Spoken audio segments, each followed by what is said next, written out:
would deviate from an unfounded narrative. The unfounded narrative was being pushed by those in charge, including Dr. Fraud Fauci. There's something about that man. It's amazing when you look back. He's the guy that was working since the 1980s on a vaccine to eliminate AIDS, which was suddenly becoming a so-called plague on America. They never wanted even then to talk about its real origins, where it was and how it was being spread. They just wanted you to live in fear and everybody someday will have a vaccine. It was Dr. Fraud Fauci in charge of that back in the 1980s. By the time the coronavirus pandemic rolled around, there never was a vaccine for AIDS, and what treatments they had were disasters. But somehow they were able to come up with a vaccine for a coronavirus, a novel virus that actually been around, really, for 20 years, 20-some-odd years. People forget that, believe it or not, in 2003 and 2004, there was an outbreak of a coronavirus. We don't talk about it. It didn't make the news at that time. But a lot of research was done in how to treat it. And what I found one day at a CDC website in the what they call the after wash, where they do all the studies and research on how this could have been prevented and what steps can be done in the future. This is before so much of the politics got involved. It was determined by 2005, 15 years before the next coronavirus pandemic, it was determined then that what we needed to stockpile was hydroxychloroquine. Very effective in reducing the symptoms and helping people get through a battle with a coronavirus. And suddenly that became, oh, no, you can't use that. Got to go to the hospital with blue lips and get on a ventilator. That's the solution. And remdesivir, the drug of choice of Dr. Fraud Fauci and others. Very expensive, very damaging. You know that and I know that. And that's where this program started. And then we took you through, by that time we were at 15 months to flatten the curve. I mean, 15 days have become 15 weeks. We're still doing it. We're still having the death ticker. And they were using this pandemic to shut down businesses, control how you could act, kids staying home, playing on their computers, pretending they're getting an education when they weren't. There was a lot of that going on. And then the politics of how they could change the way we vote in America in an unconstitutional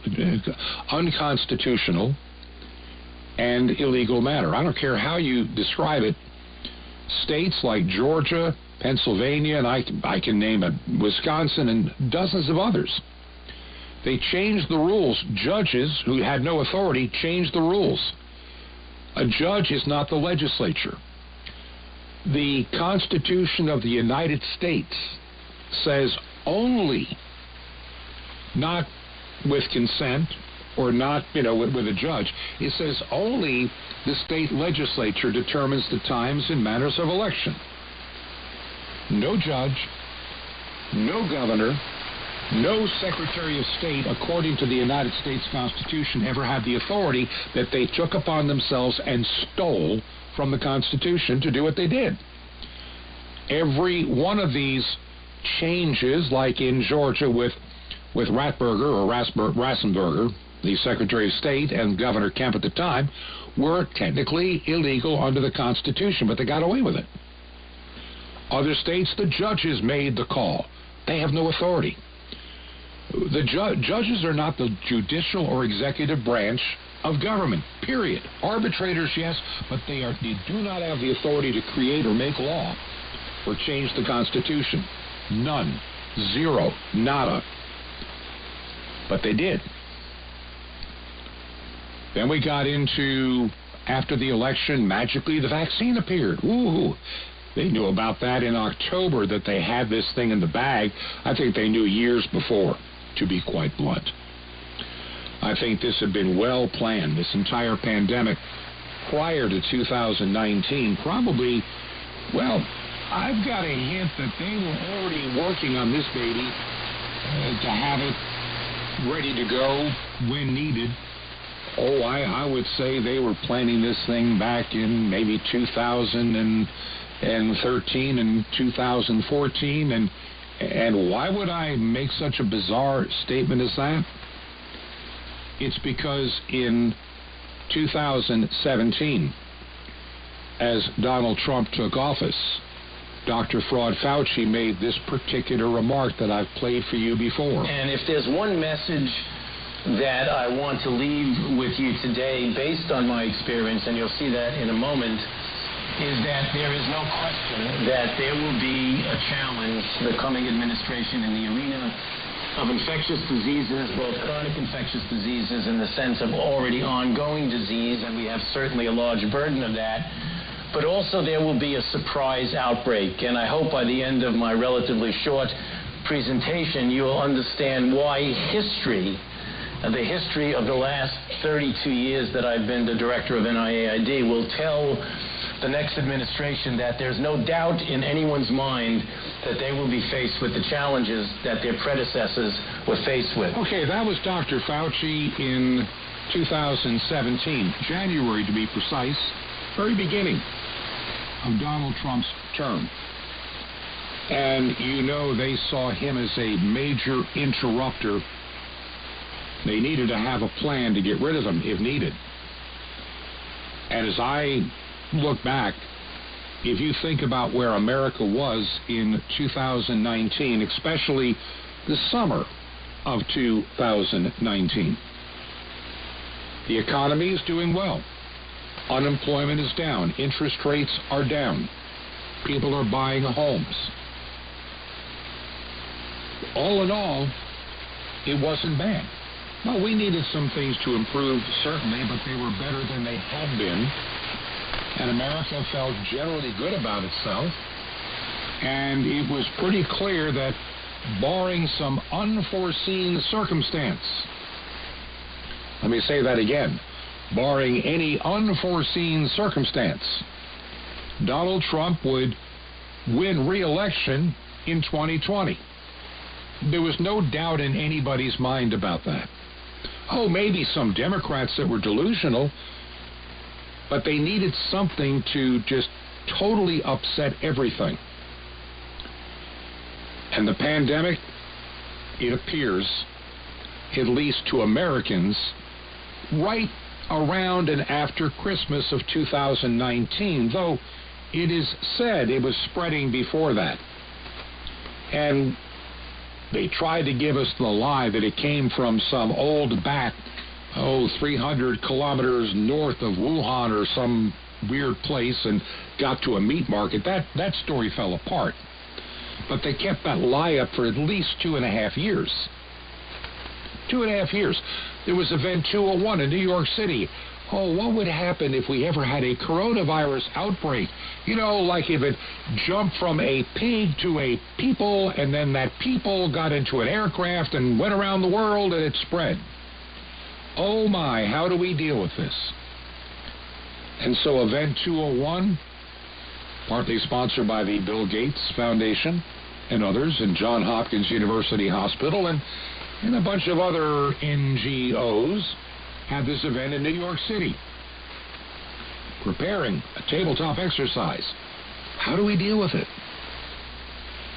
And it's amazing that the death ticker and the dashboard you would need to track such a massive global pandemic was designed in time for that tabletop exercise and ready to be rolled out in a moment's notice when the pandemic actually hit, not that many months later.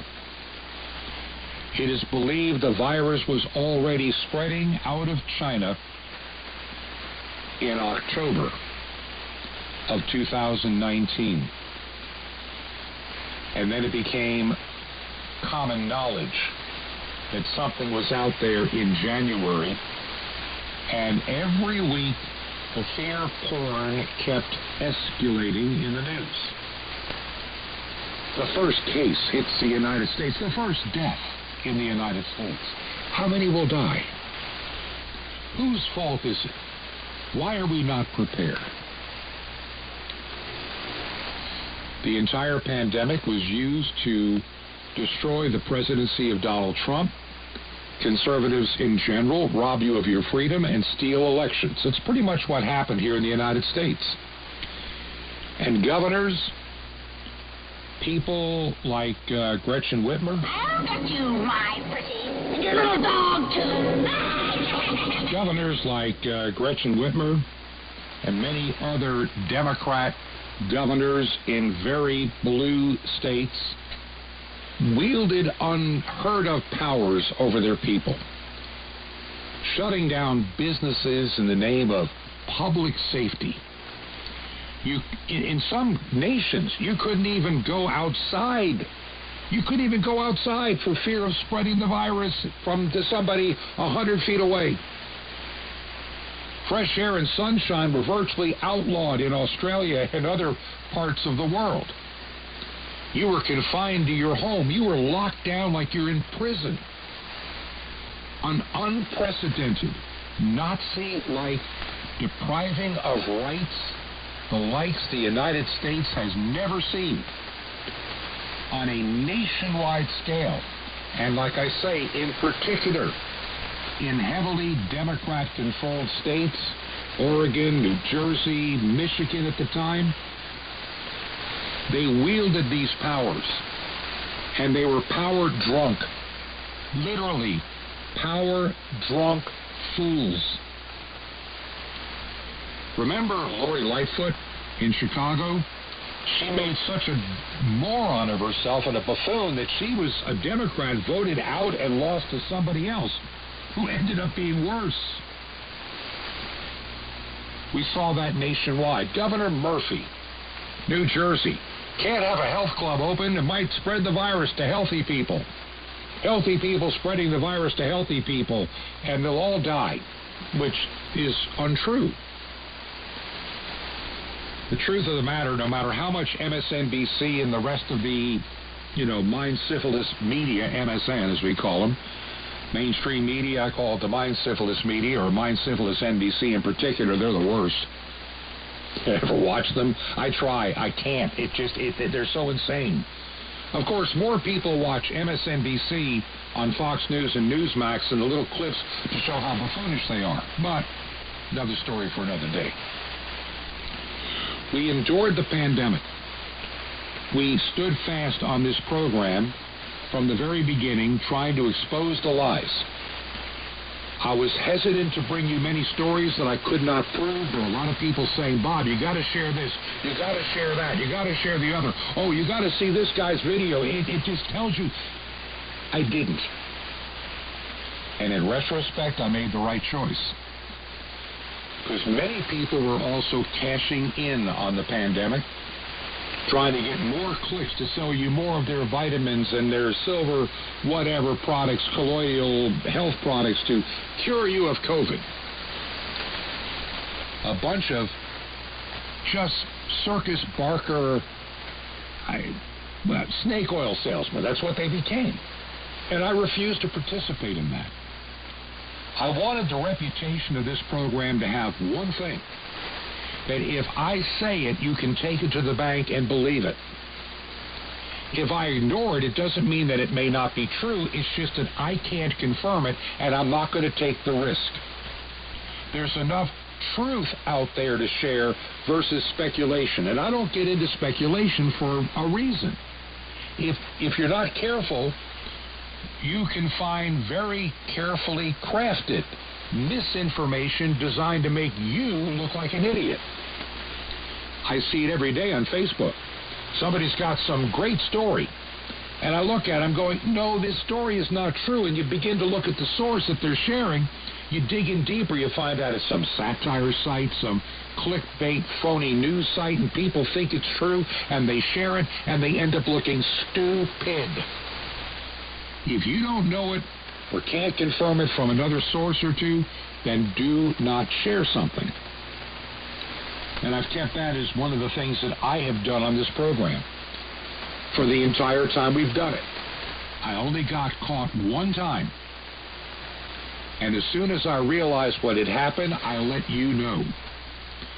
Somebody had taken a video and done an extremely good job of editing out one word,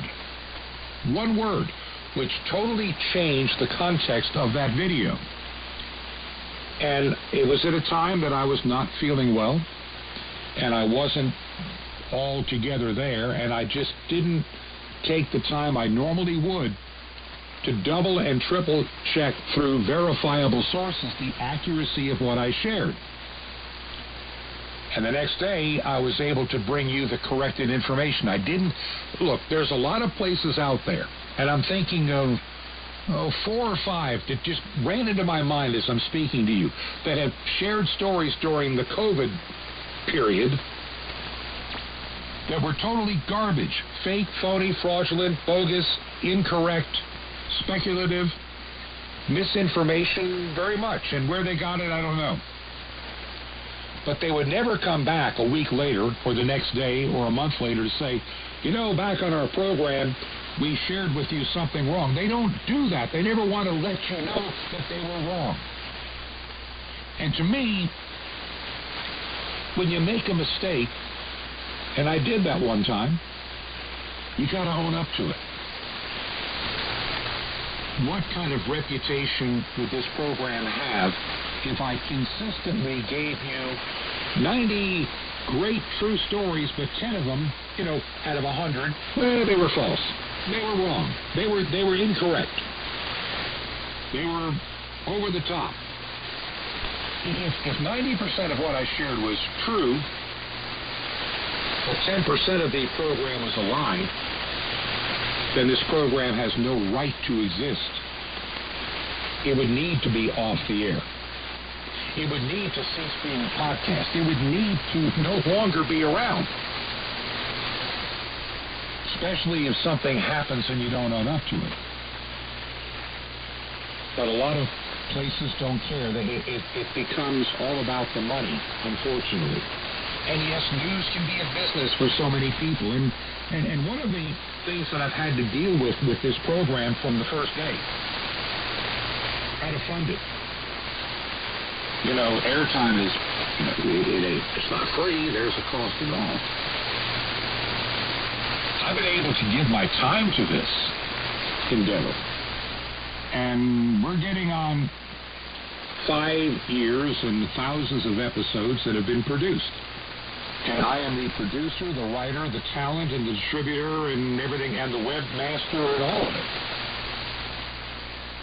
And I've thought so many times, maybe I need help, and I have somebody, there are a couple of people I'm talking to. One guy that by the time this program, by the way, has to be pre-recorded, we're in the midst of travel, and hopefully by the time this program airs, I would have already talked to this individual, and maybe 1 or 2 others that might be able to help out. Even if you're not an on-air talent, at some point I need somebody maybe to do the editing and distribution, or somebody to run the website. Every little bit helps. Because I've noticed for me, particularly in this past year, with things being a little different in my life, and a lot of other ministry things that I put to the side when I began the radio program because churches were shut down, and I wasn't in a place to start or develop a church.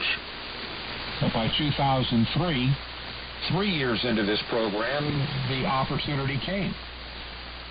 And then in the midst of that, the health issues piled on top. It became apparent that it's a lot more than I can do by myself. So at some point, something will have to give.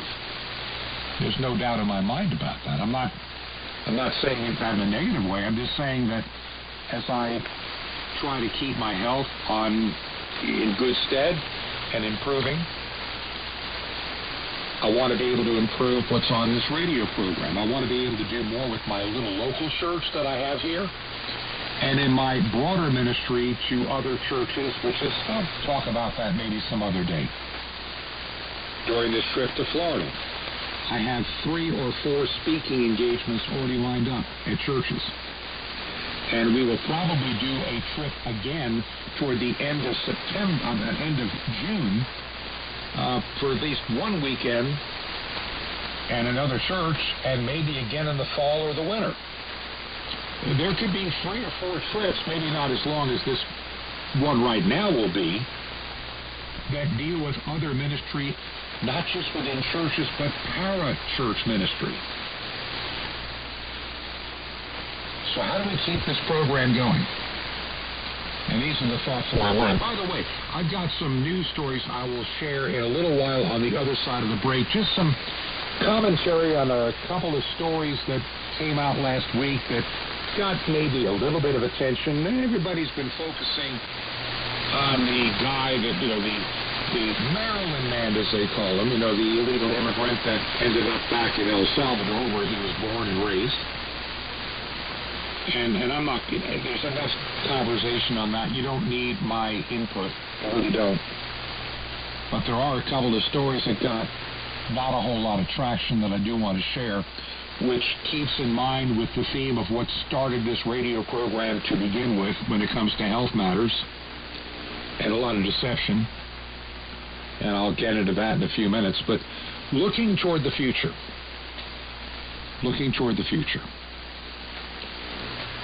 What do you think this program needs to share more of? Maybe I can do it, maybe I can't. Part of me is very strongly saying something I started saying in 2020. Back then, I can remember in September, October, and even into the first day or 2 of November, people telling me, why are you worrying about this election, Bob? It's in the bag. I mean, the guy's campaigning from his basement. He goes out to a rally and he gets 8 people standing in circles or some stupid thing like that. I mean, he can't lose. I mean, he can't win. Trump can't lose.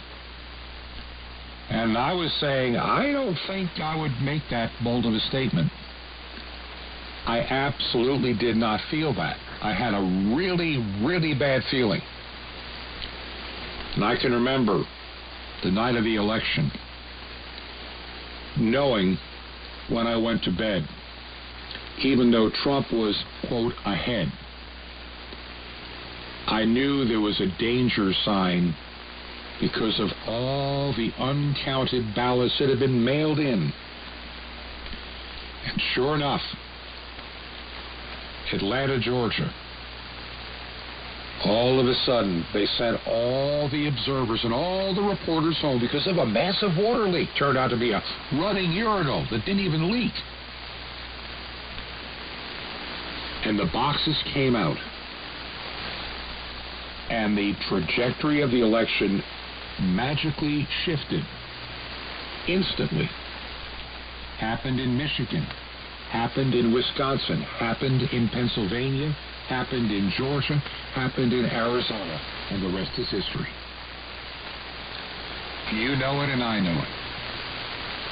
Though it's been denied. And so we spent our time, we continued the program as long as you were there, talking about where the pandemic is heading, and now where this nation was going to head under Joe Biden, who was sold to the American people as just a grandpa kind of guy that's going to cure the virus. We became more under a dictatorship than any other time I can think of in American history. Maybe back during a little bit of FDR, Franklin Delano Roosevelt's administration during the Second World War. Maybe a little bit during the time of Abraham Lincoln. But unprecedented here in America in my lifetime. And here we were, being mandated to take an experimental vaccine. Things shut down. And a bunch of other weirdness that became mainstreamed pretty quick. And so what did this radio program do? It continued to tell you about the lies being exposed. And we were right. We told you about the threats to our families, our faith, and our futures, and our finances, which all turned out to be true and accurate. Even though I've just declared multiple times that's not true, and it was. And then I warned you back in October of last year. And I said, while I have a good feeling about this election, do not think this election will be the cure-all and the way to repair all of America's ills. I warned you of that. And while I see some good things happening, I see some storm clouds in the long-range forecast. And all that has to do with where we stand as a nation. Are we still under God, or have we become godless? I've said it how many times over the past year that I have more of a pastor's calling and a pastor's heart than a newsman? I can do the news, but I know others that can do it better. I'm an ordained pastor. That do these ministries that try to act like a pastor that have no authority to do what they're doing, but they do it anyway. I need to find that balance of sharing the good news of the gospel, bringing people into the kingdom, because governments do not save your soul. Governments are not the end-all and be-all to all the world's problems. If anything, they're one of the biggest problems that we face each day. Do you believe in our mission and our ministry? If you do, would you consider sharing a gift with us to keep us going? Would you consider visiting our website, truth, the number 2 or numeral 2, ponder, truth2ponder.com, truth2ponder, that's the number 2, not the word, truth2ponder.com. The link to support us takes you to Give, Send, Go, and you can make a gift to us there. Many of you did last week, and I don't know how to thank you. You're keeping us going. You don't know how close it came. And it won't be long, and we'll be in another month, next week. So we need your support. Or make a check or money order payable to Ancient Word Radio, Post Office Box 510. That's Post Office Box 510. Chilhowie, Virginia. That's Chilhowie, Chilhowie, Virginia. And the zip code 24319. Once again, make the check or money order payable to Ancient Word Radio, Post Office Box 510, Chilhowie, Chilhowie, Virginia, zip code 24319. That's 24319. This is Truth to Ponder with Bob Bierman. Hebrews in Egyptian clothing. Coming up. Shalom Aleichem. This is Jonathan Kahn, your Jewish connection, bringing you the riches of your Jewish roots in Jesus. Now get your pen out as fast as you can so you don't miss out on receiving special free gifts, completely free, in a moment. If you went to Egypt 3,000 years ago or so, you would see slaves that were Egyptian slaves. But they were Hebrews. They looked like they belonged to Egypt, but deep down they were Hebrews. And God saw that. And so God said to Pharaoh, let my people go. That was radical, because Pharaoh thought they were his people. God calls those Egyptian slaves, not Egyptian slaves, but my people. They're my people waiting to get free. They're my people in Egyptian clothing, but I'm going to free them. And this reveals a deep, profound, yet practical and life-changing secret. You see, when we look at people who are far from God and people who are totally into sin or totally atheist or totally rejected, we kind of judge them as that. We categorize them as godless or sinful. But God sees it differently. See, he made those people to be his people. They are not simply Egyptians. They are Hebrews in Egyptian clothing. They are his creation waiting to be set free. And so remember that. When you see that person, don't just see them as a sinner and a pagan and whatever you see them as, just evil. See them as God's creation waiting to be set free. are God's creation in Egyptian clothing. And same with you. When you look at yourself, don't give up on yourself either. You know, you are not simply someone who is a sinner. You are God's creation waiting to get set free from that sin. So then you can start hoping, because in Messiah is the power of Passover by which the Hebrew slaves get free from Egypt. You are not to see them as Egyptians anymore. When you look there, see them as Hebrews in Egyptian clothing. Want more? Ask for the special message, The Temple of Kali, on CD. How'd you like to be faster than a speeding bullet, more powerful than a locomotive? Well, how about with Sapphires, you get a super spiritual supplement to turn your walk into a super life with God. Plus the incredible Mystery of the Temple Doors on CD, all free. You're going to love it. How do you get it? Easy. Just remember Jesus' real Hebrew name, Yeshua, and you got a choice of your free gifts. Just call now, 1-800-YESHUA-1. You will be blessed, but call now, 1-800-YESHUA, Y-E-S-H-U-A, and the number 1. You know, now, listen, I invite you to join me in bringing salvation across the world. Imagine you could blanket an entire continent with salvation. You can. With Shorewave Radio, it's amazing. Just call 1-800-YESHUA-1. That's Yeshua, Y-E-S-H-U-A-1. Or write me direct. Here's the direct way to reach me. The Nice Jewish Boy, Box 1111, Lodi, L-O-D-I, New Jersey, 07644. It's 1111. It's Lodi, New Jersey, and it's 07644. Until next time, this is Jonathan Kahn saying Shalom Aleichem. Peace be to you, my friend. In Messiah, HaPesach, the Passover Lamb.